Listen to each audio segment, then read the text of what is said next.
나 로버트인데 하는 느낌으로. 가슴 수술하고 난 다음에 둘의 성관계 횟수가 늘었다 이런 논문이 있거든요. 그러면 이제 환자분들이 격하지 않은 잠자리가 뭐냐 이렇게 물어보시는 분도 있는데 노잼 의사들의 고군분투 랭킹쇼 랭킹 닥터. 안녕하세요, DA 성형외과 구영국 원장입니다. 안녕하세요. DA 성형외과 배재영 원장입니다. 노잼 인정하시나요? 저는 인정할 수 없습니다. 저희 둘 다 재미있는 저희 둘이 사적으로 얘기 나누면 이 웃음이 끊이질 않습니다. 네. 성형에 대한 정보는 많이 준비했으니까 기대해 주시고요. 오늘 저희가 준비한 주제가 뭐였죠? 오늘 랭킹 주제는 가슴 상담할 때 민망해서 못한 질문 탑4입니다. 와.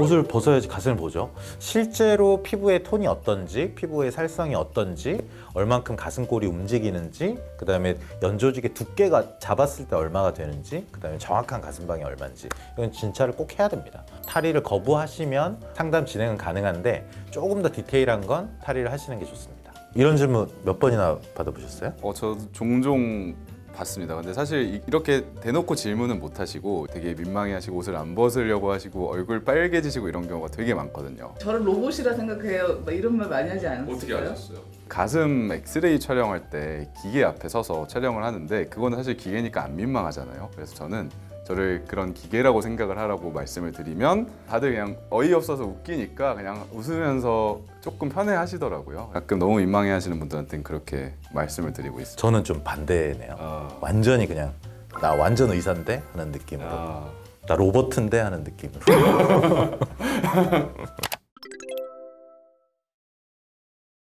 저는 이렇게 말씀드립니다. 격하지 않은 잠자리는 한 달, 진짜 자유롭게 하고 싶은 거 다 하시는 거는 3개월. 그러면 이제 환자분들이 격하지 않은 잠자리가 뭐냐 이렇게 물어보시는 분도 있는데 가슴 보형물이 많이 움직이지 않거나 충격을 받지 않은 거를 저는 격하지 않은 잠자리라고 말씀을 드리거든요. 너무 움직임이 심하면 이게 의도한 모양이랑 다르게 바뀌는 경우도 있기 때문에 그렇게 보통 설명드립니다. 수술을 했기 때문에 2주 정도는 잠자리 안 하는 게 좋아요. 그거는 의학적으로 방광염이나 이런 데 좀 취약할 수 있거든요, 감염에. 가슴을 만지는 건 좀 다른 얘기죠. 한 달 정도까지는 가슴에 터치는 상대방이 하는 건 좀 좋지 않은 것 같고요. 말씀하신 대로 3개월 정도 되면 그때는 괜찮은 것 같아요.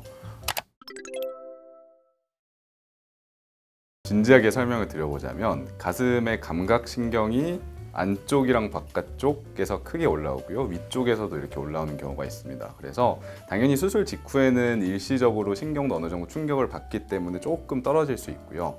대부분 돌아오지만 체형에 비해서 너무 큰 보형물을 원하시는 경우엔 신경 손상이 아무래도 확률이 훨씬 올라가기 때문에 저는 환자분 몸에 맞는 선에서 크게 하시라고 말씀을 드리고요. 그렇지만 않으면 제가 수술할 때 신경을 다 살리기 때문에 결국엔 다 돌아온다고 생각하시면 됩니다. 중요한 건 가슴 수술을 결심할 때는 유두의 감각이 떨어질 수 있다는 건 알고는 선택하셔야 돼요. 이거는 왜냐하면 케이스 바이 케이스거든요. 수술을 잘해도 사이즈가 크고 신경이 좀 약하면 보형물이 신경을 누르는 것만으로도 감각이 떨어질 수 있어요. 그 확률이 다행히 논문상으로는 1% 미만이고 보통은 1년에서 1년 반 정도 되면 돌아오는 확률이 훨씬 더 높기 때문에 우리가 그런 베이스로 수술을 하는 거고요. 그 다음에 조사를 했어요. 감각이 떨어진 사람한테 물어본 거죠. 수술을 다시 할 거냐? 돌아가면 감각이 너 이렇게 떨어졌는데, 그렇게 했을 때도 수술을 한다고 하는 경우가 90% 이상이었기 때문에 감각 소실에 대한 가능성은 있지만 가슴 수술에 의한 만족도가 더 높다고 우리가 판단해서 수술을 권하는 거거든요. 본인이 성감대가 유두인지 아닌지도 굉장히 중요하다고 생각을 하는 게, 본인이 여기가 굉장히 민감한 부위고 굉장히 중요하게 생각하시는 분들이라면 그거를 내가 감안하고 수술을 하는 게 맞을지 아닐지를 또 잘 판단해 보시는 게 중요할 것 같습니다.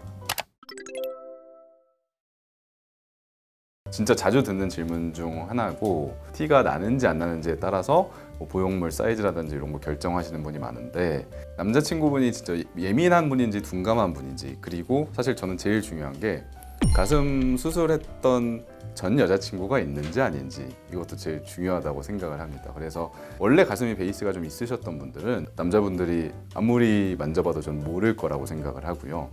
근데 하나 아셔야 될 게 있어요. 이게 남자분들이 되게 상담을 같이 많이 오셔서 난 자연스러운 게 좋아, 그냥 적당히 해라고 얘기하시다가도 사이즈가 큰 거를 들어간 걸 보시고는 흐뭇한 미소를 짓고 그냥 크게 해, 조금 티가 나도 크게, 이렇게 얘기하시는 분이 많아서 속으로는 다 큰 가슴을 좋아하신다고 저는 생각을 하거든요. 그래서 결국엔 본인 몸이 제일 중요하기 때문에 이런 거는 뭐 지금은 이제 크게 걱정 안 하셔도 되는 질문인 것 같습니다. 가슴 수술을 하고 난 다음에 둘의 성관계 횟수가 늘었다 이런 논문이 있거든요. 그래서 실제로는 남자가 아냐 모르냐는 그렇게 중요하지 않아요. 가슴이 예쁘냐 정말 가슴이 없냐는 격차가 커요. 요즘에는 수술이 너무 결과들이 좋기 때문에 보형물 너무 크게 하지 않는 이상은 모를 수도 있죠. 내 가슴이 100cc야. 근데 보형물 350을 넣었어. 3.5배 큰 보형물 넣었잖아요.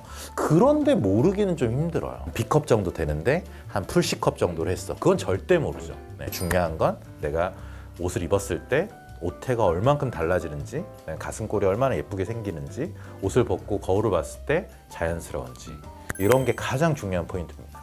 오늘 어떠셨어요? 재밌었는데 사실 이것보다 더 말아맛 컨텐츠 뭐 여러 가지 질문들이 있거든요. 예를 들면 가슴 성형이 가장 티가 안 나는 성관계 시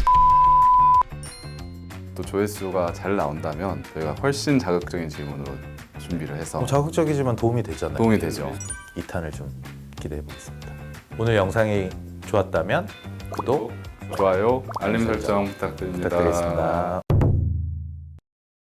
제일 민망했던 거는 최근에 누웠을 때 모양에 대해서 저랑 커뮤니케이션을 하고 싶은 거예요. 진짜 자료를 열심히 준비하는 분이었거든요. 그래서 야동을 일본 AV 있잖아요.